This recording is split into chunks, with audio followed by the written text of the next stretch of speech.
ఉన్న బంగారాన్ని విడిపించి ఆ రోజు ఆన్లైన్ రేటుకే మేము కొంటాం. Sharma gold company. ఎంత భయంకరంగా ఉన్నారండి, ఎంత భయంకరంగా ఆలోచిస్తున్నారో కళ్యాణ్ గారు. బహుశా మీరు కేసులు చూస్తారు కాబట్టి మీకు అనిపించదేమో.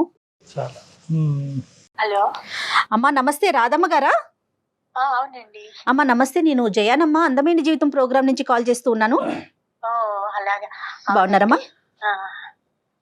అమ్మ నాతో నేనేనండి రాధమ్మని. రైట్ రైట్ కళ్యాణ్ చక్రవర్తి గారు కూడా ఉన్నారు, మీతో మాట్లాడొచ్చా? మాట్లాడొచ్చండి, ఫ్రీగానే ఉన్నాను. రైట్, మీరు మెయిల్లో పెట్టిన విషయం ఒకసారి డాక్టర్ గారితో డిస్కస్ చేయండి మా. రాధమ్మ గారు నమస్తే అమ్మా. నమస్తే అండి డాక్టర్ గారు. అమ్మా చెప్పండి, మీ వయసు ఎంత? నా వయసు 50 సంవత్సరాలండి. ఏంటమ్మా ఈ వయసులో వచ్చిన సమస్య ఏంటో చెప్పగలరా? నేను ఎన్నాళ్ళుగానో భద్రపడుతున్న సమస్య డాక్టర్ గారు. మా వారి సంసారాన్ని పట్టించుకునేవారు కాదు. పెళ్ళైన కొత్తలోనే వింత ప్రవర్తన చూశాను ఆయనది. పెద్దలు చేసిన పెళ్ళే? పెద్దలు చేసిన పెళ్ళే అండి. పిల్లలు ఎంతమంది అమ్మా? పిల్లలు 3 అండి, 2 ఆడపిల్లలు, 1 బాబు. ఏం చేస్తుంటారమ్మా అతను? ఏం చేసేవారు, ఏం చేస్తుంటారు? ఆయన ఏం చేయరండి, ఎందుకంటే ఆయన్ని దత్తు తీసుకున్న తల్లి చాలా ఆస్తి ఇచ్చిపోయింది. 4-5 కోట్లు ఇచ్చింది. 1 కోటి రూపాయలు వడ్డీకి తిప్పుకుంటాడు. ఆ డబ్బు మీదే విలాసాలు సరదాలు తీర్చుకుంటాడు. మా పట్ల ప్రేమ అనేది చూపించడు.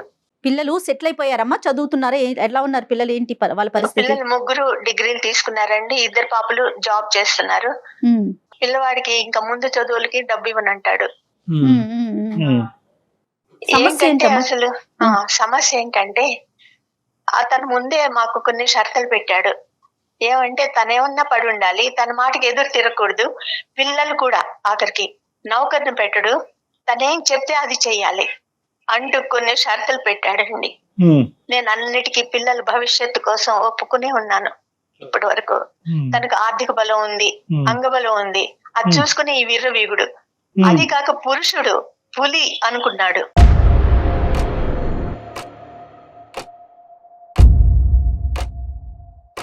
ఒక రోజు ఉదయం ఎవరో ఒక అమ్మాయిని తీసుకొచ్చి తన గదిలోకి వెళ్లి తలుపులేసుకున్నారు.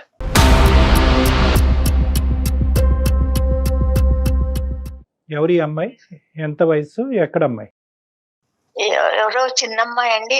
అది 5 గంటల తర్వాత బయటకు వచ్చారు. బయటకు వచ్చి వడ్డించమన్నాడు. సరే వడ్డించాను. ఆ అమ్మాయి చేతులు కడుక్కుని లోపలికి వెళ్ళిపోయింది తినేసి. ఆయన చేతులు కడుక్కుంటుండగా అడిగాను, ఎవరి అమ్మాయి అని. అంటే చెప్పాడనమాట, ఒక పేద పిల్ల, వెనక ముందు ఎవరు లేరు, చిన్నప్పుడే పెళ్లి చేశారు, భర్త అప్రయోజకుడు, అమాయకుడు, ఈమెను ఒంటరి దాన్ని చేసి వెళ్ళిపోయాడు, ఎక్కడికో వెళ్ళిపోయాడు వదిలేసి. ఆ అమ్మాయిని ఆదరించడానికే మన ఇంటికి తీసుకొచ్చాను. ఆ అమ్మాయి ప్రాధేయపడింది ఆదరించమని, అందుకని ఇంటికి తీసుకొచ్చాను, ఇక్కడే ఉంటుంది అని చెప్పి వెంటనే తను కూడా గదిలోకి వెళ్ళిపోయాడండి.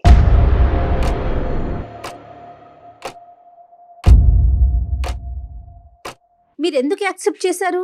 మమ్మల్ని వాక్ స్వాతంత్రం లేకుండా చేశాడు కదా ఆయన. ముందరే చెప్పాడు కదా, నేనేం చేసినా అది చూస్తూ ఉండాలి. చేయటం అంటే ఏంటమ్మా, మీరు వైఫ్ కదా, ఇప్పుడు ఇద్దరు ఈక్వల్ కదమ్మా. వన్స్ పెళ్ళంటూ జరిగాక అక్కడ ఆస్తిపాస్తులు ఏముంది కళ్యాణ్ గారు? కానీ దానికి ముందు ఈవిడ రాకముందు మీ స్థానబలం ఎంత ఉందమ్మా? మీ ఒక భార్యగా మీకు ఎంత ఇంపార్టెన్స్ ఉంది? 3 పిల్లల తల్లిగా మీకు ఎంత ఇంపార్టెన్స్ ఉంది? ఈవిడ వచ్చే టైంకి 3 పిల్లల్ని కన్నారా లేదా? వచ్చే టైంకి 3 పిల్లలు ఉన్నారండి నాకు. మరి ఆటోమేటిక్ గా మీకు ఉన్న ఇంపార్టెన్స్ ఏంటి? పిల్లలకు అనేటటువంటి మెషిన్ లాగా మీరు మీ పాత్ర, లేదంటే ఒక భార్యగా మీకు స్థానం ఉందా? పిల్లల మీద కూడా అరిసేవాడు, ఏమన్నా అడిగితే అరిసేవాడు.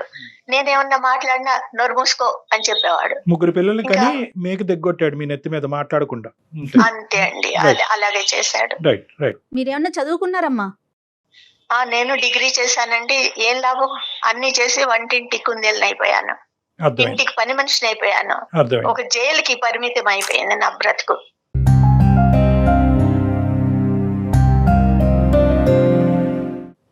అప్పుడు ఇటు మీ అత్తగారి తరపున కానీ అమ్మ వాళ్ళు కానీ వాళ్ళందరికీ ఈ విషయం తెలుసనమ్మా? తెలుసండి, కానీ ఈయన ఆర్థిక బలం చూసుకుని వాళ్ళు ఏం మాట్లాడేవారు కాదు. అంటే డబ్బుంటే ఏదైనా చేసేయొచ్చా ఏం డాక్టర్ గారు అని అతని ఊహ. ఎలా ఉన్నారు జనం? ఇలా కూడా ఉన్నారా? అంటే డబ్బు ఒకటే కాదమ్మా, డబ్బు ఇచ్చేటటువంటి అహంకారంతో పాటు వచ్చే కండబయలం, గుండె ధైర్యం, ఇవన్నీ ఏవైతే ఉన్నాయో మరి ఇతను మరి ఆ వ్యక్తిత్వం ఏంటి అనేది మరి అతనితో మాట్లాడితే మనకు అర్థం అవుతుంది. కానీ ఆ తర్వాత ఈ అమ్మాయితో ఏమైనా ప్రయాణం మీ ఇంట్లోనే కొనసాగిందమ్మా? అక్కడితో ఆ కథ ముగిసి ఆ అమ్మాయి బయటకు వెళ్ళిందా? లేదండి, ఆ అమ్మాయి ఇంట్లోనే ఉంది, ఇప్పటికీ ఇంట్లోనే ఉంది. ఇన్నేళ్లు జీవచంలో బతికాను నేను. అదేంటమ్మా చాలా అన్ని అసహ్యంగా ఉంది ఆశలు వినటానికి. చంపుకొని నా పిల్లల కోసం, పిల్లల ముందు అల్లరి పడకూడదు అని, ఈ విషయాలు లోకానికి తెలియకూడదు మా జీవితం గురించి అసలు అని. కాదమ్మా, ఇన్ని సంవత్సరాలు 16 ఏళ్ల క్రితం ఆవిడ మీ జీవితంలోకి వచ్చింది, ఇంకా తెలియకుండా, అంటే మనం అనుకుంటే తెలియకుండా ఉండదు కదా. పిల్లలు వయసు పెరిగే కొద్దీ ఇంకొక స్త్రీ ఇంట్లో ఉంటే ఆటోమేటిక్ అర్థమైపోతుంది కదా తను ఎవరని. మీ తరపున ఆయన తరపున కాదు కదా.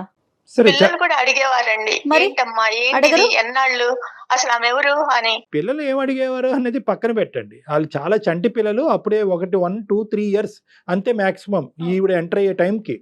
మీరేం ప్రశ్నించారు? బంధువలం లేదండి నాకు, అవకాశం లేదు ఆవిడకి. నా అవకాశం లేదు. ఎందుకంటే నా పేరెంట్స్ చచ్చిపోయారు. అన్న వదిళ్ళు, అక్క చెల్లెళ్ళు వీళ్ళు కూడా ఇదొక భారంగా భావించేవారు. ఎప్పుడన్నా వెళ్తే కూడా ఇంకా వాళ్ళకి చులకనవ్వకూడదని నేను వచ్చేసాను అనమాట. Correct. వెళ్లేదాన్ని కాదు. Right. కాబట్టి నాకు అసలు బంధుబలం కూడా లేదు. సరే, మీరు ఒక బంధుబలం లేదు, సహసహకారాలు లేవు, మీరు అడిగేటటువంటి ప్రశ్నలు అతని దగ్గర నుంచి వచ్చిన జవాబు ఏంటమ్మా? ఇదే చెప్పాడండి, ఆమెకి నిస్సహాయాలు, ఆమెని ఆదరించడానికి నేను తెచ్చాను అని చెప్పేసి వెళ్ళిపోయాడు మరి అనమాట. నా నిస్సహాయత గురించి ఎవరు ఆలోచిస్తారని అడగలేదా మీరు? అడిగితే కసురుకునేవాడండి, చెయ్యెత్తేవాడు. ఏం చెయ్యాలి?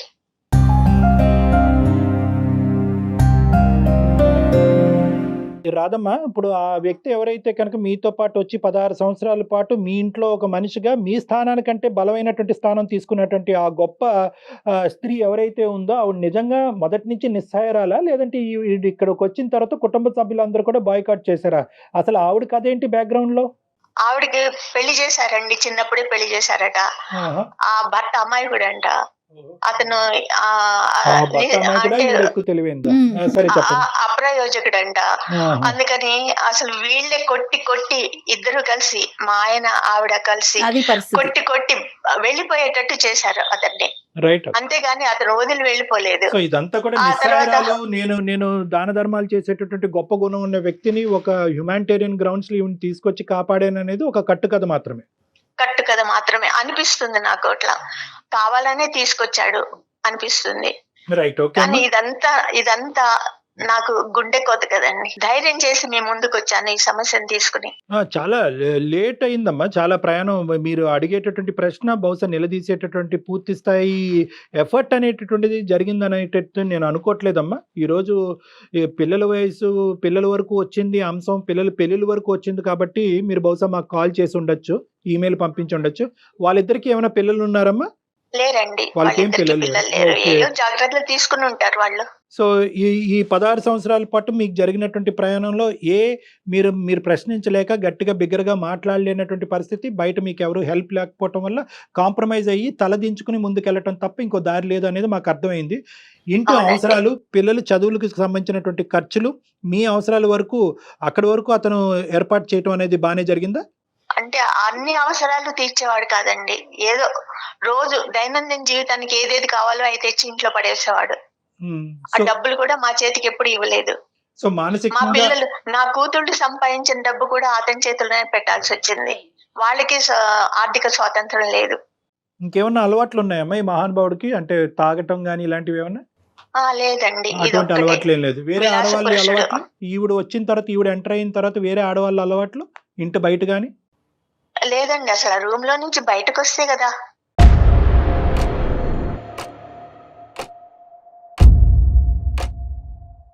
కాదు కళ్యాణి గారు, సంవత్సరాలు గడిచిపోయినాయి. గడిచిపోయినాయి. ఇప్పుడు వరకు ప్రశ్నించినటువంటి రాధమ్మ గారు ఈరోజు మాకెందుకు ఈమెయిల్ పంపించారు?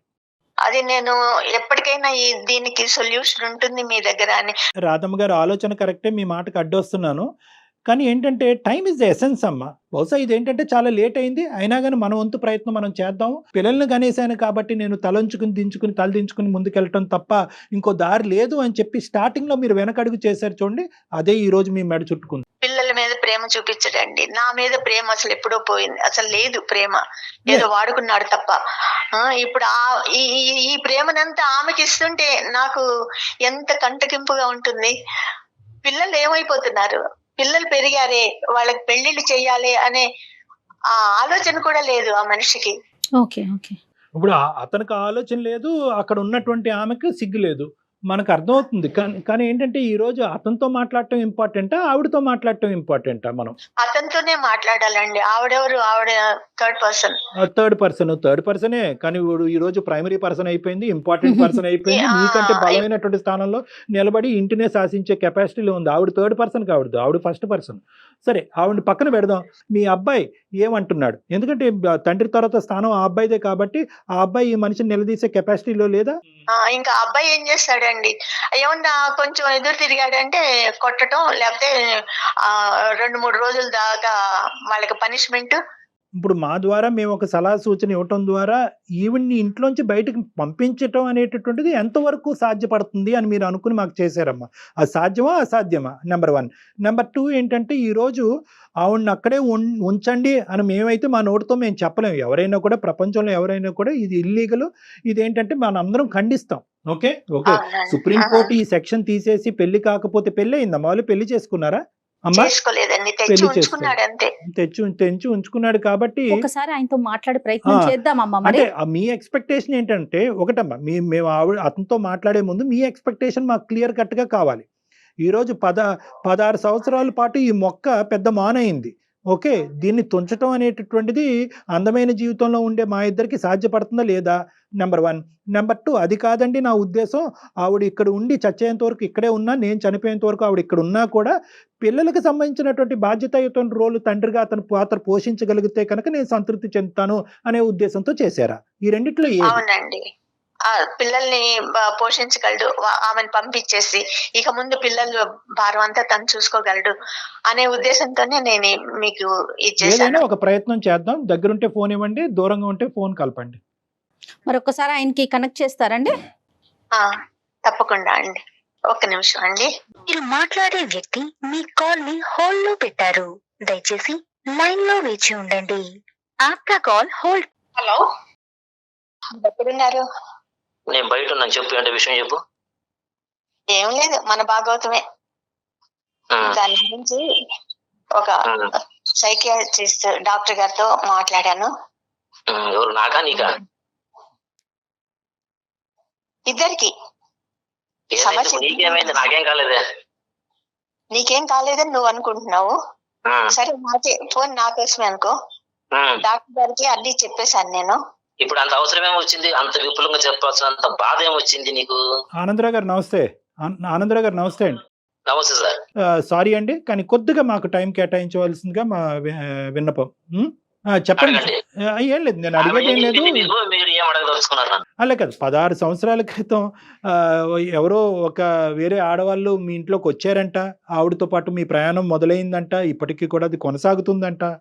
దానివల్ల ఏంటంటే ఈవిడికి లభించవలసినటువంటి స్వేచ్ఛ అవనియండి, ఆనందం అవనియండి, జీవితం అవనియండి ఆవిడకి లభించలేదంట. దాంతోపాటు పిల్లలు కూడా సఫర్ అయ్యారంట. 3 పిల్లలు, వయసు వచ్చినటువంటి పిల్లలు.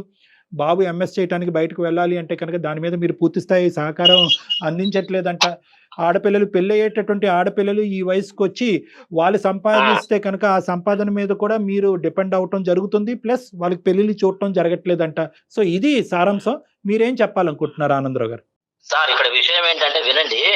ఇప్పుడు ఒక ఆమె అంటే ఏమి సోర్స్ లేని టైంలో ఎవరు లేరు ఆమెకి. ఏదో నేను పక్కన ఉన్న పరిచయాలు కాబట్టి కొద్దిగా ఆ ఉద్దేశంతో నన్ను ఆశ్రయం అడిగింది.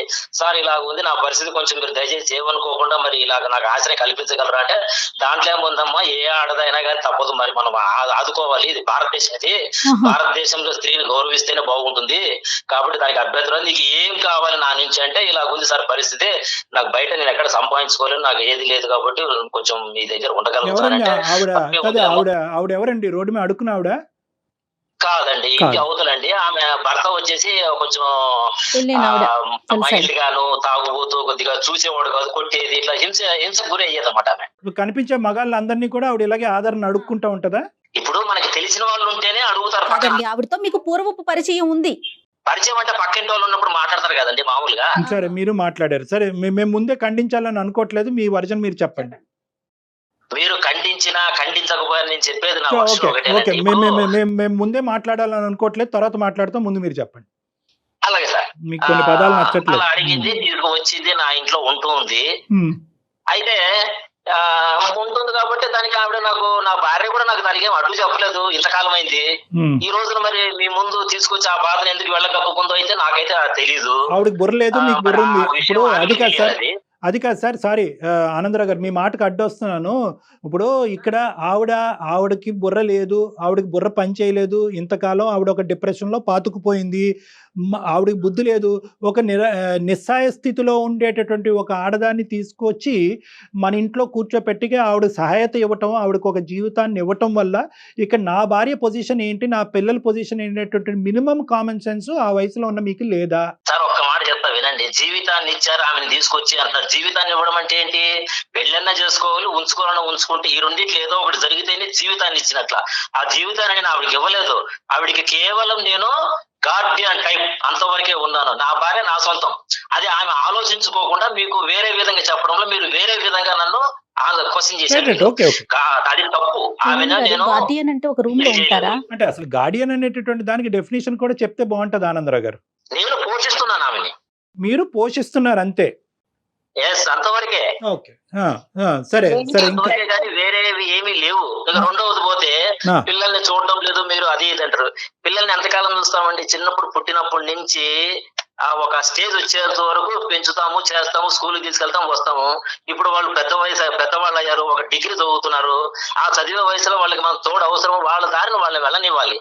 మనము నువ్వు సైన్స్ తీసుకోవాలంటే నేను సోషల్ చదువుతాను అన్నప్పుడు వ్యతిరేకత వచ్చినప్పుడు పిల్లల మైండ్ ఎలా ఉంటుంది? అప్పుడు మనం వాళ్ళని తేలేం కదా. నేను అట్లా ఫ్రీగా వదిలేను తప్పితే వాళ్ళని ఏదో నేను అందరినీ నేను కజ్జాలో పెట్టుకోవాలి, నా మాట వినాలి అని దురుద్దేశం ఎక్కడ లేదు. గార్డియన్ ఎప్పుడు గదిలో కూర్చొనే చేస్తాడా ఆమె పోషణ అంతా?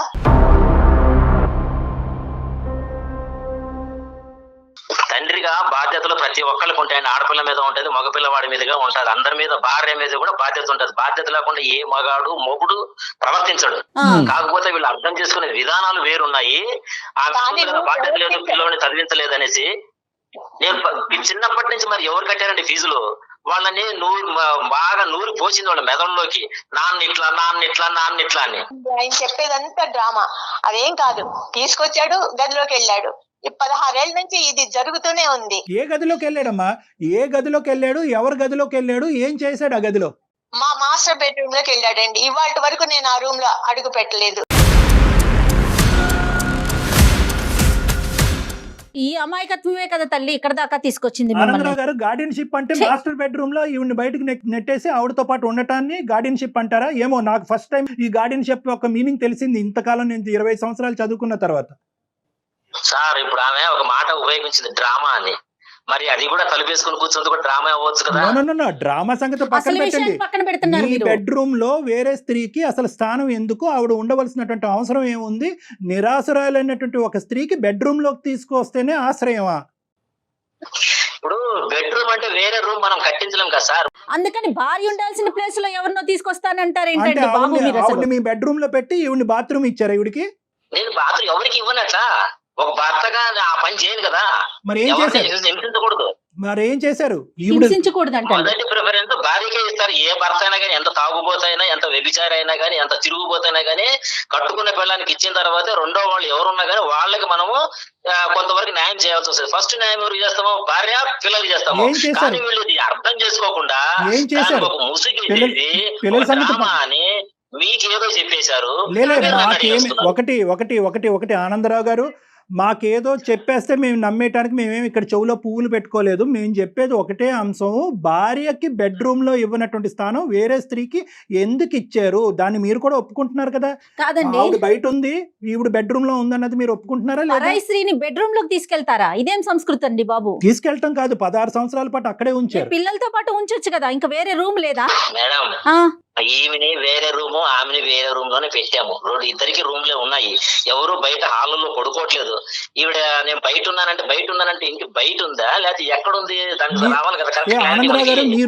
మాస్టర్ బెడ్రూమ్ లో పెట్టినాము అని అంటున్నారు. ఆనందరావు గారు, మీ ఇంట్లో ఎన్ని రూమ్స్ ఉన్నాయి, ఏ రూమ్స్ లో ఎంతమంది ఆడవాళ్ళు ఉన్నారన్నది మాకు అక్కర్లేదు ఆ లెక్క. గానీ మేమేం జనాభా లెక్కలు రాసుకునే వాళ్ళం కాదు. ఇక్కడ ఆవిడతో ఎవరైతే ఈ సో కాల్డ్ గార్డియన్ అనేటటువంటి ఆడపిల్లతో మీరు జాలి చూపించి ఇప్పటి వరకు మీరు ప్రయాణం చేసినటువంటి ఆడపిల్లతో మీకు ఎటువంటి సంబంధం ఉంది అనేది క్లియర్ కట్ గా చెప్పేసేయండి. అది తప్పు. అలా పరాయి ఆడదాని మీద నిందలు వేయడం చాలా అబ్బబ్బబ్బబ్బ, తప్పు. వద్దులేండి, ఇప్పుడు మేము అంత పాపం చేయండి. 16 ఏళ్ల నుంచి మమ్మల్ని ఏం చూడలేదండి ఆయన. పిల్లలకి తండ్రి ప్రేమ దక్కిందా? నాకు భర్త ప్రేమ దక్కిందా? ఏమి దక్కలేదు. ఆయన ఏదో చెప్తున్నాడు నాకు భార్య ముఖ్యం అది ఇది అని. 16 ఏళ్ల నుంచి భార్య ముఖ్యం కాక ఇవాళ డాక్టర్ గారి ముందు భార్య ముఖ్యం అయిందా? 16 ఏళ్ల నుంచి ఆమెతోనే గడిపాడు, పగలు రాత్రి. అసలు ఏ టైంలోనూ బయటకు వచ్చేవాడు కాదు, భోజనానికి తప్ప.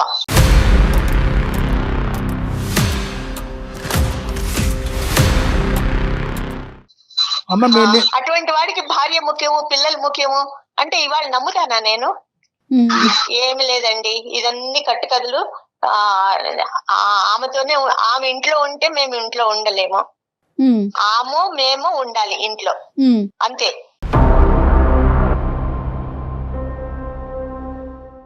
నేను ఒక ప్రశ్న అడుగుతాను, 16 సంవత్సరాల పాటు మీరు ఎందుకు నోరు మూసుకుని ఊరుకున్నారు?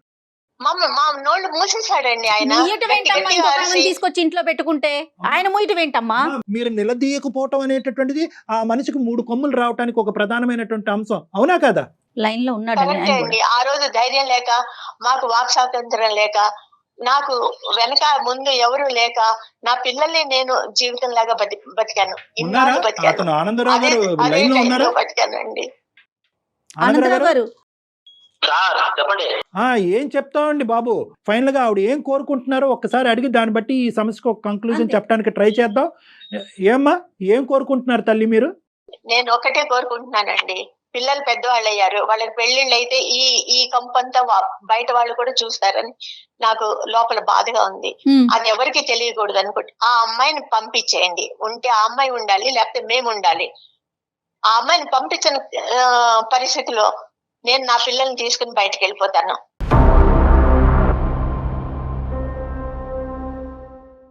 సార్ ఇప్పుడు అదే వాళ్ళు ఉద్యోగాలు చేస్తున్నారనే మనోధైర్యంతోనే బయటికి వెళ్తాను. ధైర్యం వచ్చింది నాకు. వచ్చింది, ఆవిడకి ఆ ధైర్యం వచ్చింది అని చెప్పి ఇప్పుడు లైవ్ లో చెప్తున్నారు. ఆవిడ ఒకే ఆప్షన్ ఇచ్చింది, నేను పిల్లలు ఇక్కడ ఉండాలా, ఆ మహానుభావులు ఇక్కడ ఉండాలా? ఆవిడని బయట పంపిస్తారా, మమ్మల్ని బయట పోమంటారా? సమాధానం స్ట్రైట్ గా చెప్పండి. ఆమె ఉన్నందువల్ల నీకు వచ్చిన ఇబ్బంది ఏంటని నేను అడుగుతున్నాను. మీ క్వశ్చన్ తీసి తగలేయండి సార్, అది కాదు.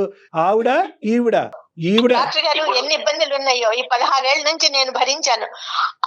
ఆయనతో పాటు ఆవిడ చాకరీ కూడా నేనే చేశాను. ఆవిడేమి ముట్టుకునేది కాదు, బట్టలు కూడా ఉతికాను. ఆవిడ అంత పిచ్చి పనులు చేశాను నేను.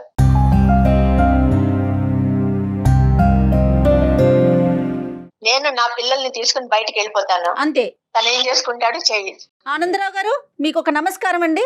మీలాంటి సంస్కారవంతుల్ని ఇంతవరకు మా జీవితంలో చూడలేదండి. చాలా ధన్యవాదాలు లైన్ లోకి వచ్చినందుకు. నమస్కారం. మంచిదండి, మంచిది. అంతే అంతే, క్షమించండి మేము మాట్లాడినందుకు మీతో. నమస్కారం, ఉండండి. చూసారా ఎలా మాట్లాడుతున్నాడు?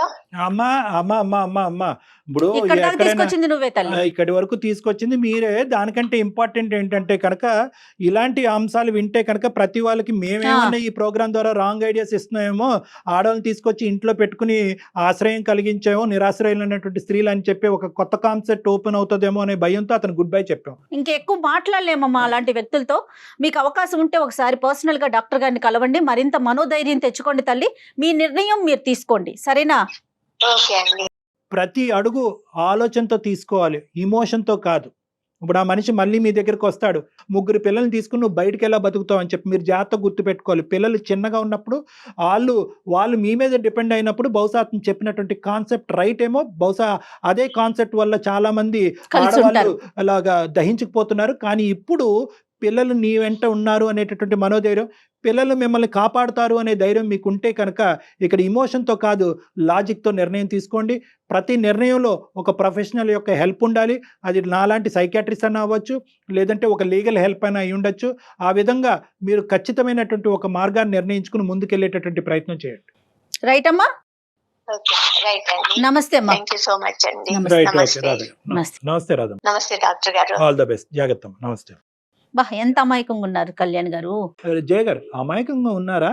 వాళ్ళని అలా అమాయకంగా ఇలా మౌల్డ్ చేస్తారా? నాకు ఒక్కటే అర్థం కావట్లేదండి, ఈ కాన్సెప్ట్ విన్న దగ్గర నుంచి, మెయిల్ చూసిన దగ్గర నుంచి, అంటే ఆర్థిక స్వాతంత్ర్యం లేకపోతే పార్ట్నరు ఏం చేసినా పడాలా?